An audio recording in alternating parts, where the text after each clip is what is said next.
Meus amados irmãos, saúdo a todos com a paz do Senhor. Abra sua Bíblia, livro do profeta Daniel, capítulo 6. Diz assim: pareceu bem a Dário constituir sobre o reino os 120 presidentes que estivesse sobre todo o reino, e sobre eles 3 príncipes, dos quais Daniel era um, aos quais esses presidentes desse conta, para que o rei não sofresse dano. Então mesmo Daniel se distinguiu desses príncipes e presidentes, porque nele havia um espírito excelente, e o rei pensava constituí-lo sobre todo o reino. Então os príncipes e os presidentes procuravam achar ocasião contra Daniel a respeito do rei, mas não podia achar ocasião ou culpa alguma, porque ele era fiel, e não se achava nele nenhum vício nem culpa. Amém? Tome seu assento.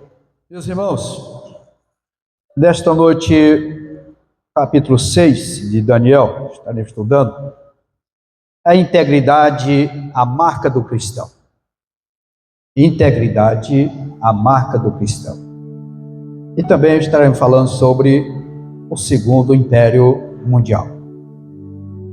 Os Médos, no princípio de sua história, foram mais poderosos do que os persas.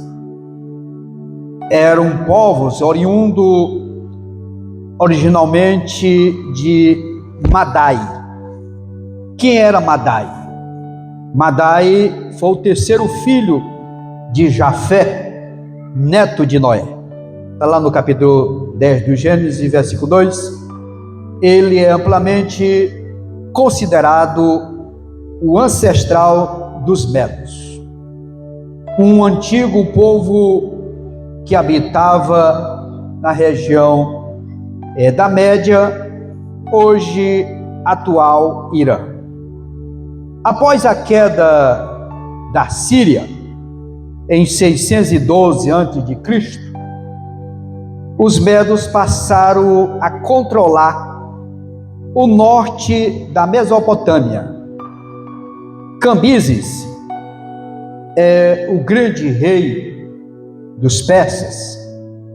Na época da consolidação do seu império, ele casou-se com a filha de Artígeis, rei dos Medos. E deste casamento nasceu Ciro II, que juntou as suas forças às de Nabonido, rei da Babilônia, e revoltou-se contra os Medos, passando depois o país a ser ao controle de Ciro. Este Ciro, ele foi quem tomou de assalto a cidade da Babilônia, na noite daquela grande orgia do rei Belsazar. Foi naquele dia que ele invadiu ali a Babilônia e passou a dominar. E aqui no versículo primeiro que nós lemos, diz assim: e pareceu bem a Dário constituir sobre o reino 120 presidentes.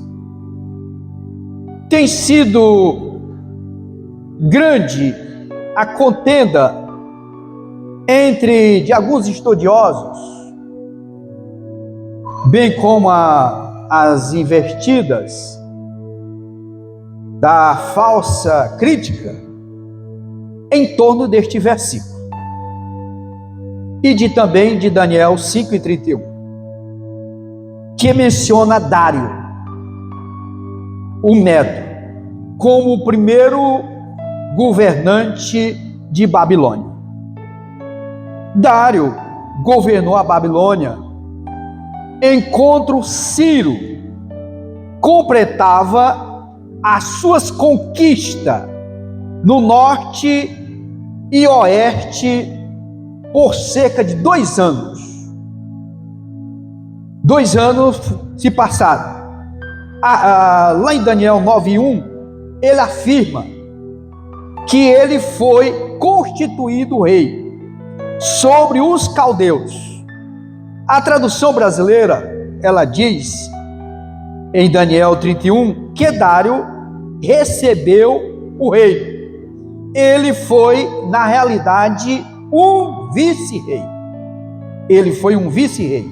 Quando vê aqui no versículo 14 de Daniel 6, se ouvindo então o rei o negócio, ficou muito penalizado em favor de Daniel, propôs dentro do seu coração livrá-lo, e até o pôr do sol trabalhou para salvá-lo.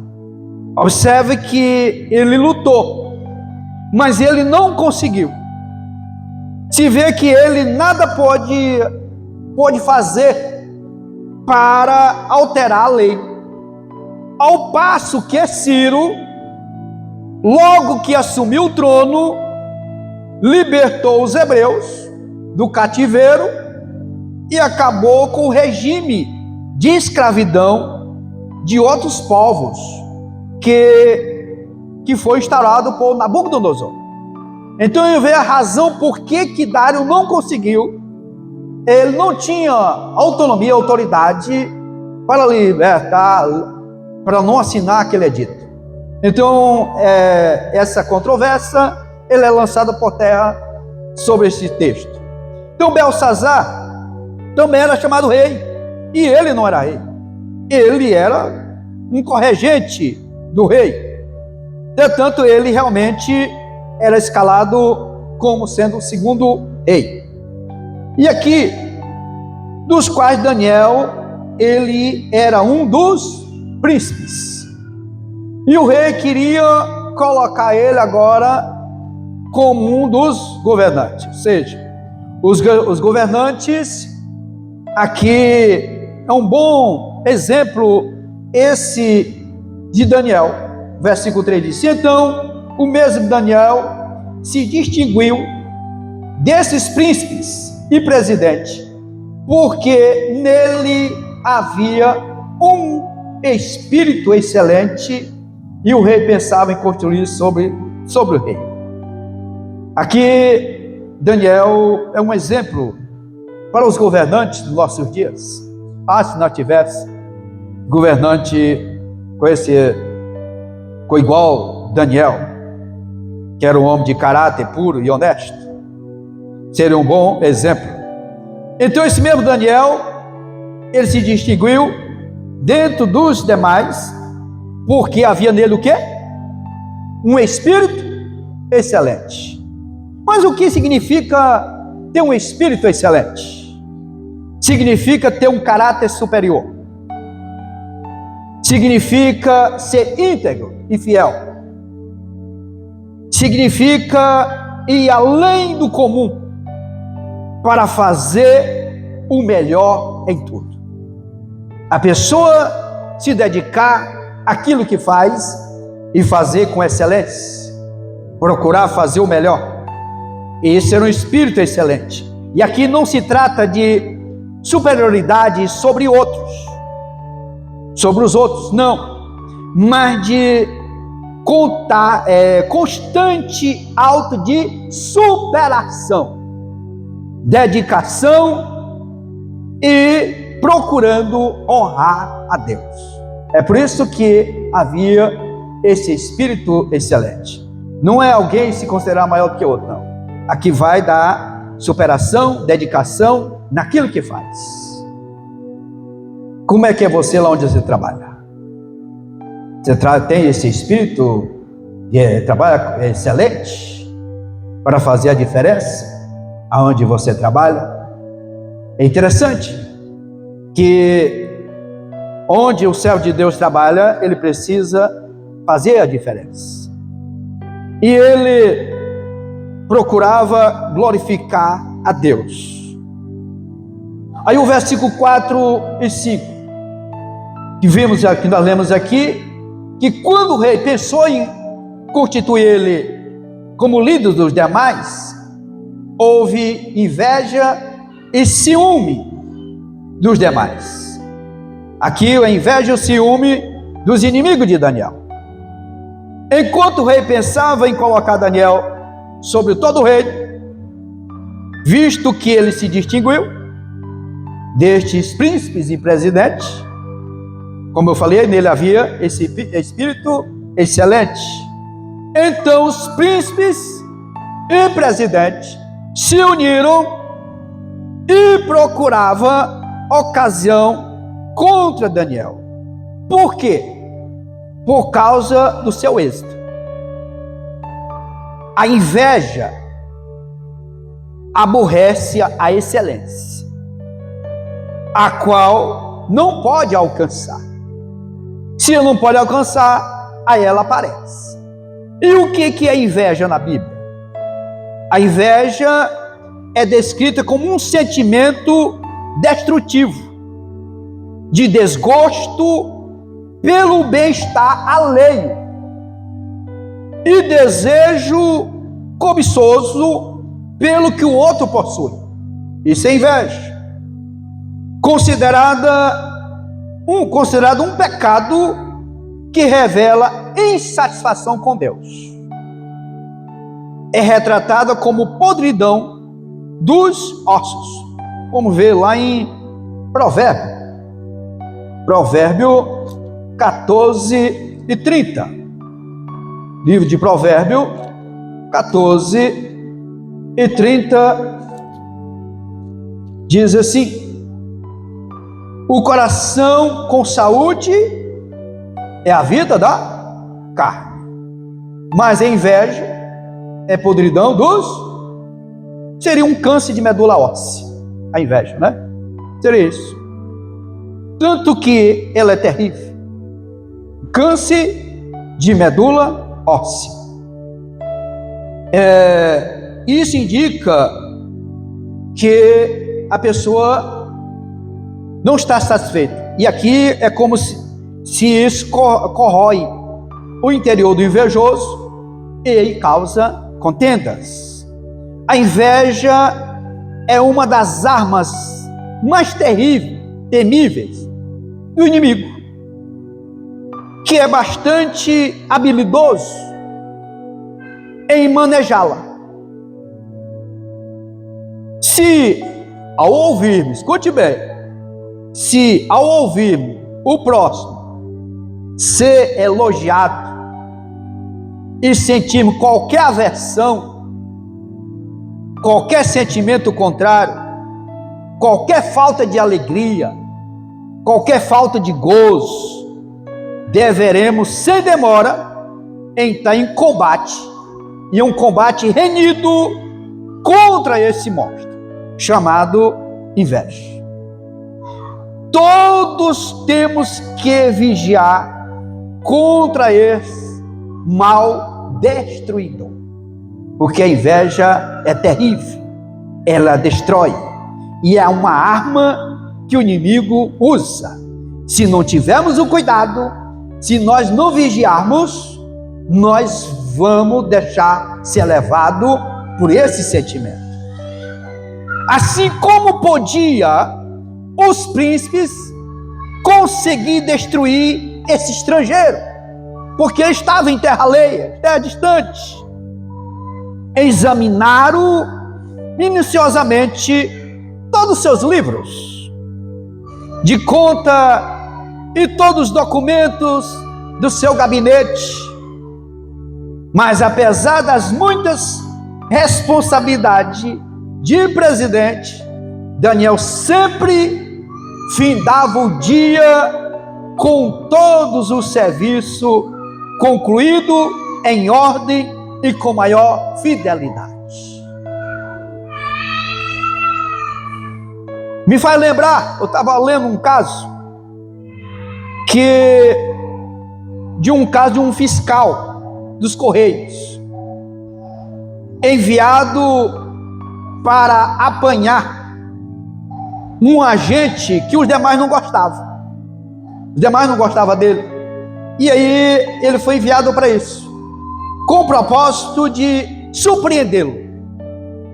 É igual que faz a auditoria de uma empresa. Você chega e suspende toda a movimentação e vai ver a documentação. Trabalhei muito com isso. E aí o pessoal queria encontrar a falta dele e nunca surpreendê-lo encontrar uma falta nele. E aí outra vez chegava porque eles queriam colocar outro no lugar dele, queria substituir ele por outro. E ele disse: nós vamos encontrar uma falha nele, e aí vamos encontrar o motivo, a razão para que ele seja substituído. O projeto era esse. A tendência era encontrar uma falta. Todas as vezes que fazia uma tentativa, o fiscal achava tudo certo, até mesmo os centavos. Finalmente o fiscal perguntou ao agente como em qualquer dia do mês que ele chegasse nunca encontrou falta, e nem falta de nenhum selo. É porque tenho, a resposta dele, é porque tenho como regra fazer tudo certo todos os dias. Tenho como regra fazer certo todos os dias. Irmão, pessoa que trabalha de empregado, se todo dia não considerar como se fosse o primeiro dia, ele vai ainda acomoda. Ele já começa, não, ele chega mais tarde, se der para fazer, faz, se não der, não faz, ele vai acomodando. Mas esse fiscal, esse agente aqui, ele nos dá uma lição, que é porque ele fazia como regra, todos os dias.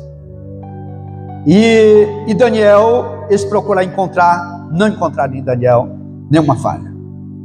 Não podia achar ocasião contra esse Daniel, a não ser na lei do seu Deus. Está aqui no versículo 5. Se na lei do seu Deus, talvez não encontramos alguma falha dele. Amado, não tem elogio maior do que esse. Não tem elogio que se pode fazer a um cristão igual a esse. Eram os inimigos de Daniel que testificavam. Você ser testificado por um amigo seu é uma coisa, mas você ser testificado por alguém que queria a sua cabeça, alguém que queria o seu lugar, estava procurando encontrar uma falha. Não tem elogio maior do que esse, de alguém testificar. Que um crente testificar de um crente é muito fácil, mas o bom é quando o ímpio testifica de nós. É quando a pessoa lá fora, eu conheço esse homem de Deus, eu conheço essa mulher, há muitos anos eu conheço, e ele dá testemunho. Esse testemunho é válido, esse testemunho, ele é precioso. E aqui testificava da pureza de sua vida. O decreto foi colocado em pauta de que esses príncipes e presidente, versículo 6, foram junto ao rei e disseram-lhe assim: ó rei Dário, vive eternamente. Eternamente só Jesus. Todos os príncipes do reino, os prefeitos, ele dá aqui uma lista de todos que estavam ali, e fizeram firme este mandamento, que qualquer que, por um espaço de 30 dias, fizer uma petição a qualquer Deus ou qualquer homem, e não ao ti, ó rei, seja lançado aonde? Na cova dos leões. Isso aqui foi a proposta. E o rei não deixou de ser levado por isso. Aí ele mandou aqui que ele confirmasse o edito e assinaram. E assim fizeram. E por esta causa o rei Dário assinou esta escritura e edito. Os reis, imperadores e ditadores são muito tentados a se exaltarem como se fosse Deus. E o rei Dário caiu imediatamente no laço que lhe armaram. Armaram esse laço e ele caiu, assinando de forma precipitada a escritura e o interdito. O crente não somente deve cuidar em não cair no laço da lisonja ou do lisonjeador, como também deve reconhecer que a lisonja não é arma para ele usar. Ela é de quem? Ela é do inimigo. Não é para nós. Não é arma para nós usarmos. Vamos ver o que diz no Salmo 5 e o versículo 9. Diz assim a palavra do Senhor: porque não há retidão na boca deles, o seu íntimo são verdadeiras maldades, a sua garganta é um sepulcro aberto, lisonjeiam com a sua língua. No Salmo 12 e versículo 3, o Senhor cortará todos os lábios lisonjeiros e a língua que fala soberbamente. Ainda Provérbio 26 e o versículo 28 diz assim: a língua falsa aborrece aquele a quem ela tem maravilhado, e a boca lisonjeira opera o ímpio. Então, essa aqui é uma arma do lisonje e vai descer alguém, é do inimigo. E a ver a pessoa, ele deixa ser levado por isso, por esse sentimento. E agora, quando chega esse momento, o versículo 10, Daniel, pois, quando soube que a escritura estava assinada, entrou em sua casa. Ora, havia no seu quarto janela aberta da banda de Jerusalém, e 3 vezes ao dia se punha de joelho e orava e dava graça diante de Deus, seu Deus, como também fazia antes. Vamos dividir isso aqui para nós entender melhor. Ao tomar conhecimento do rei desse documento, segundo o qual seria lançado na cova dos leões, caso orasse a Deus, Daniel achou mais perigoso passar algum dia sem orar. Ele disse: mais perigoso é ficar sem orar. Quer alguém enfraquecer a fé, deixa de orar. Deixa de orar para ver o que acontece com a vida espiritual. E Daniel disse: perigo para mim é eu ficar sem orar. E ele continuou orando. Há muita razão que Daniel, da oração de Daniel, que nos exorta. A Bíblia diz: orai sem cessar, e orando em todo o tempo, com toda oração e súplica, no Espírito, e vigiando nisso, com toda perseverança e súplica por todos os santos. Está ali em Efésios 6,18, que é o dever nosso de orar. A oração de Daniel, ele agora, o que ele faz? Primeira coisa, e nós vimos aqui nessa oração de Daniel, foi uma oração pessoal, no seu quarto. Esta oração é que decide batalhas espirituais, porque é o canal de comunicação entre o crente e Deus.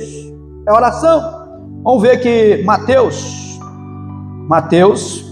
capítulo 6 e o versículo 6 diz assim: mas tu, quando orares, entra no teu aposento e, fechando a tua porta, ora o teu pai que vê o que está oculto, e teu Pai que vê o que está oculto, te o que? Recompensará. Interessante que não é o que ouve, né? É o que vê. O Senhor aqui não é só ouvir, é ver. Então, ele foi orar ao Senhor. Segundo, foi uma oração baseada na obediência. Por que essa oração foi baseada na obediência? Voltamos lá no primeiro livro dos Reis.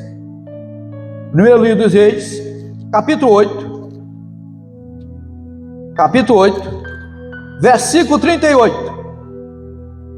Toda oração, toda súplica que qualquer homem de todo o teu povo de Israel fizer, conhecendo cada um a chaga do seu coração e estendendo as mãos para esta casa. Ao versículo 42. Porque ouvirão do teu grande nome e da tua forte mão e do teu braço estendido, e vinha orar a esta casa. Versículo 44.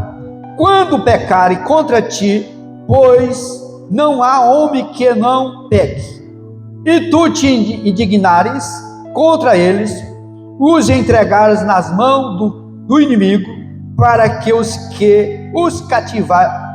cativarem, os levares em cativeiro a terra do inimigo, que é longe ou perto esteja.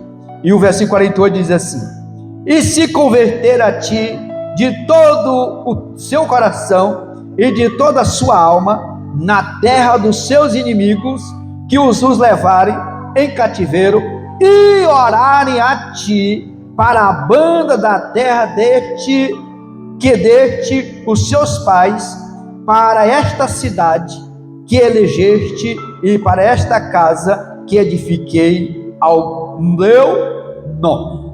Aqui era comum e já era uma ordem de Deus, que onde estiver, Deus já estava prevendo que alguém ia para o cativeiro, e onde estivesse orar em direção de Jerusalém, eles seriam atendidos.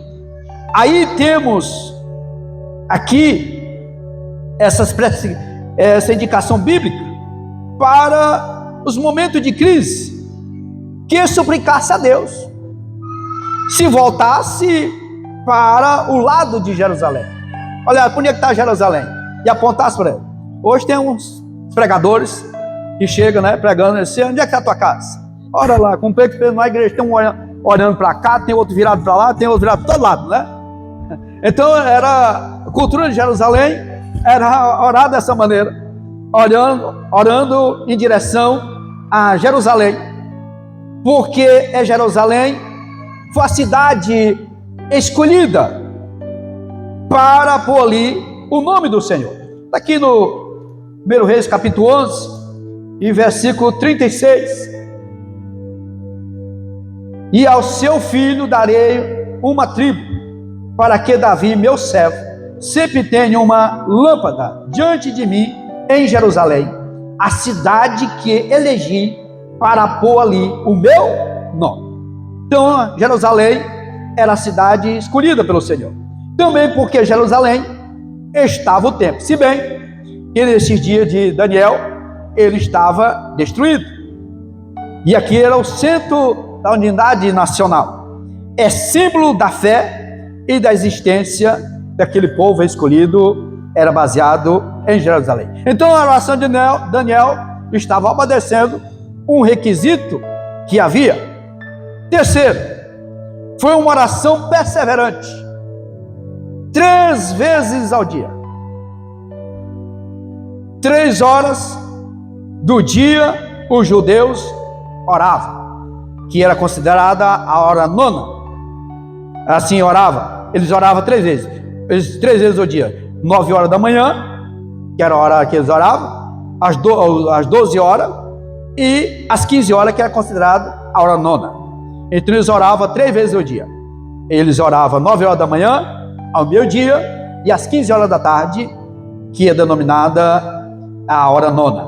E os judeus oravam nesse período.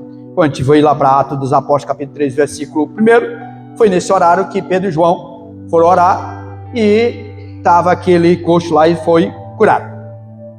Então foi o quarto, foi uma oração humilde. Aqui diz que ele se punha de joelho.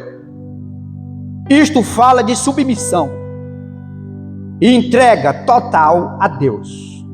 E Jesus, ele deixou esse exemplo para nós.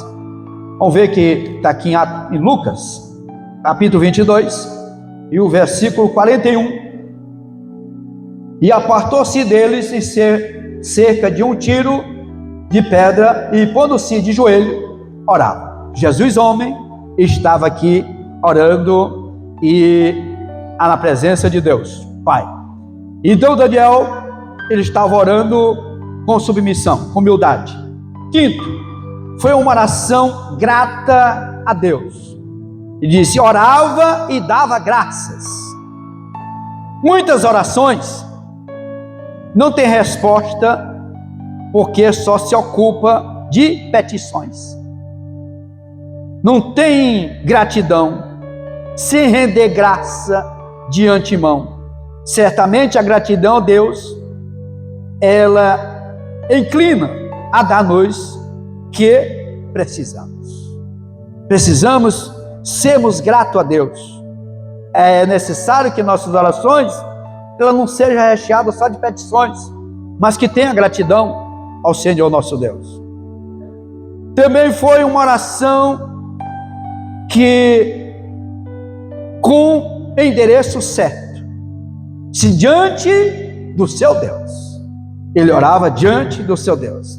A oração dirigida a Deus torna-se irresistível. Às vezes, preocupamos-nos mais com o que necessitamos do que com Deus. Nossa preocupação está mais naquilo que nós estamos precisando do que reconhecer a grandeza de Deus. No coração é preciso, acima de tudo, contato com o Senhor, em primeiro lugar. Também foi uma oração habitual. Como diz aqui, como costumava fazer. Daniel, na crise, apenas manteve o ritmo habitual de oração. Mas, infelizmente, há crente que só em crise ou necessidade de apertos cumpre um plano de oração. Aí vem a campanha de oração e ela vem com aquele desespero, com aquela angústia, porque ele não está tendo o hábito de orar. Mas a necessidade agora ela obrigou ele a buscar os pés do Senhor. A necessidade bateu na porta, a crise bateu, e ele agora disse, se apega com todo mundo, vamos fazer uma me ajude em oração. Mas quem tem um hábito, o costume de orar, que é habituado a orar com regularidade nessas ocasiões, simplesmente mantém o ritmo costumeiro de orar, enquanto o temporal ruge do lado de fora. E ele era acostumado a orar, não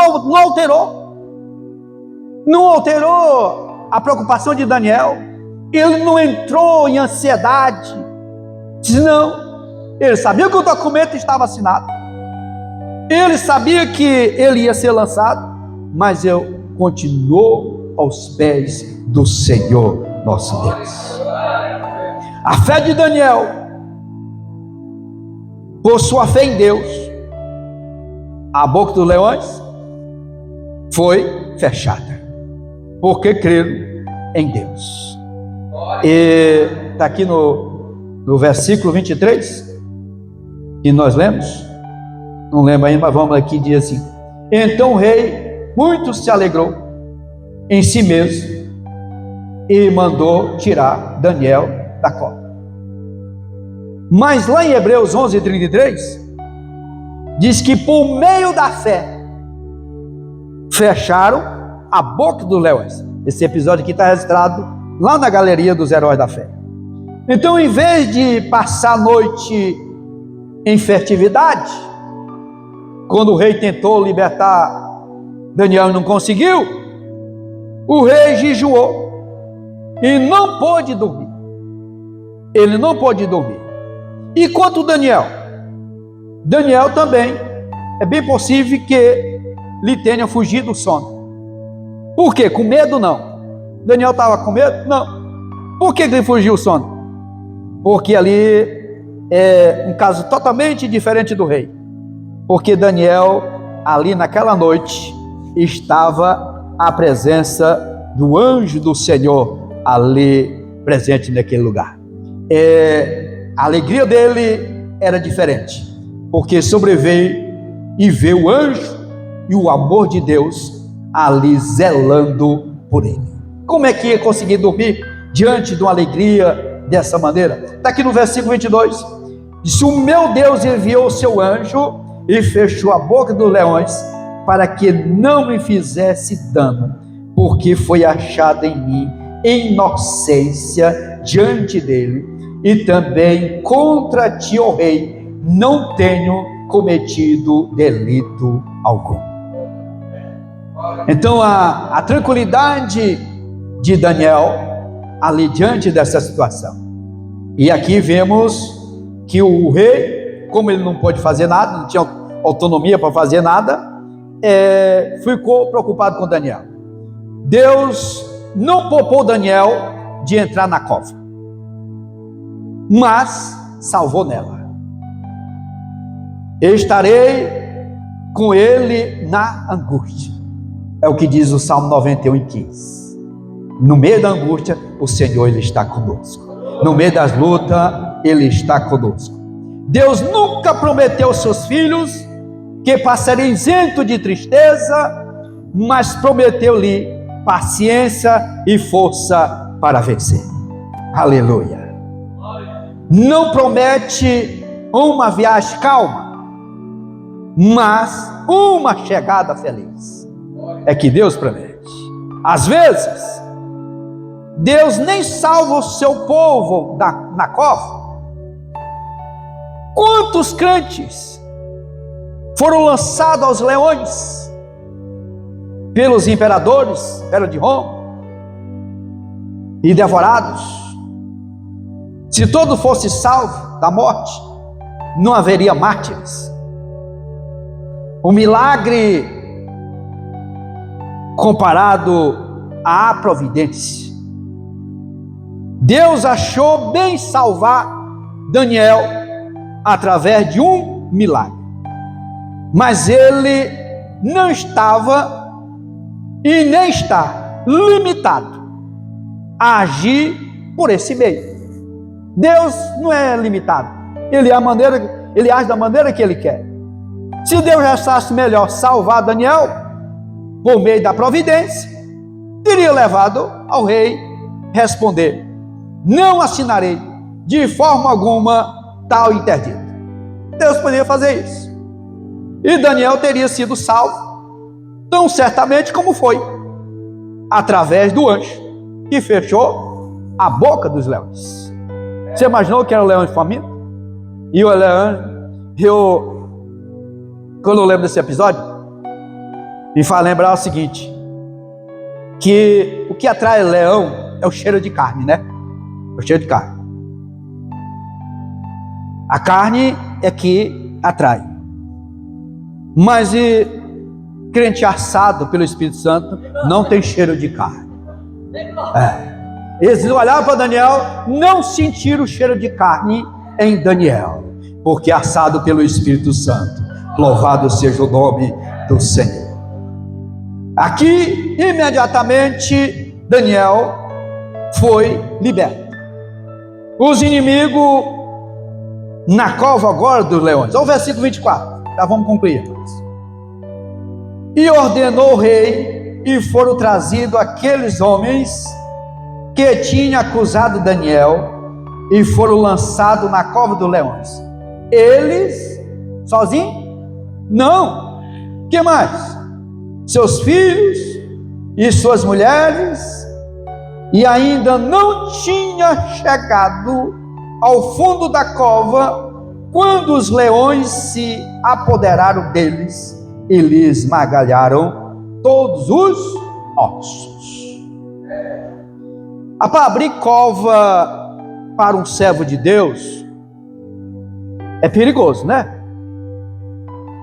Por ele mesmo caíram nela. Se não me engano, Provérbio 26 e 27. Vamos só ler aqui Provérbio 26 e 27. 26 e 27. Diz assim a palavra do Senhor: o que faz uma cova nela, e o que remove a pedra, está sobre ele, relará. É assim como o perverso Amã, não foi? O perverso Amã foi pendurado na própria forca que havia preparado para o justo Mardoqueu. Isso é um perigo. Querer fazer uma armadilha ou alguma coisa para atingir outro. Sempre acontece o contrário. Então eles foram destruídos. Aí o rei, diante dessa situação, ele faz agora um decreto para honrar o Deus de Daniel. Daniel conhecia o leão, o rei dos animais, porém conhecia leões mais temíveis: o leão da deslealdade, leão da infidelidade, leão da desconfiança em Deus. De qualquer forma, ele preferia ser dilacerado pelas garras e mastigado pelos dentes dos leões do rei, a ser apanhado por esses leões muito mais ferozes. E onde está o perigo? Depois você pode ler Provérbios 9:10. Daniel via além. Todos nós também temos de enfrentar leões. Às vezes a inveja, o orgulho, às vezes o interesse próprio, a sensualidade, a avareza, o engano, a embriaguez. Deus fecha a boca desses leões contra os filhos dele. Deus proteja de todos esses leões e fazer o rei reconhecer quem era o Deus de Daniel. Amém? E Deus continua falando aos nossos corações.